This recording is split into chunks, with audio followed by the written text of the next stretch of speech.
I've seen people ask how to install their lights on their second gen Sequoia grill, and there's a couple of tricks to make this happen. First of all, you're going to need some stuff. Your normal soldering stuff, flux, solder, soldering iron, heat shrink tubing. But the secret sauce is really these steel wire clamps, 1/4 inch, 3M mounting pads, some expandable sleeve, also 1/4 inch, and an ATA fuse. So first step is going to be measure how far apart your lights are, but what you're going to run into is that the wiring harness is 1:4.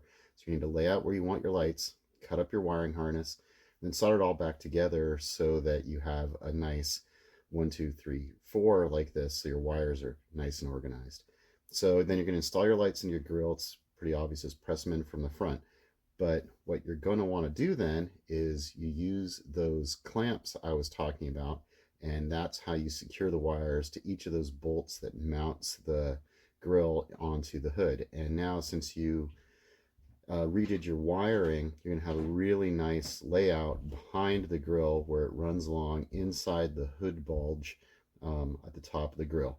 Now you're going to use a couple of zip ties, follow the hood line, and you're going to use your 3M mounting pads and some more zip ties to run this along the back of the side of the griller. I opted to do the passenger side and just put a ground right here into a convenient screw. Now I tuck the wire up underneath the cowl, and it's going to pop out on top of your fuse box. Now you're going to use that ATA fuse, which you've nicely put together with color-coded heat shrink, and you're going to slap that into the 10 amp fuse, which sits right there, the third from the outside on the driver's side. That will add your lights so that they run with ignition. You can use a different fuse if you want to have them only with lights.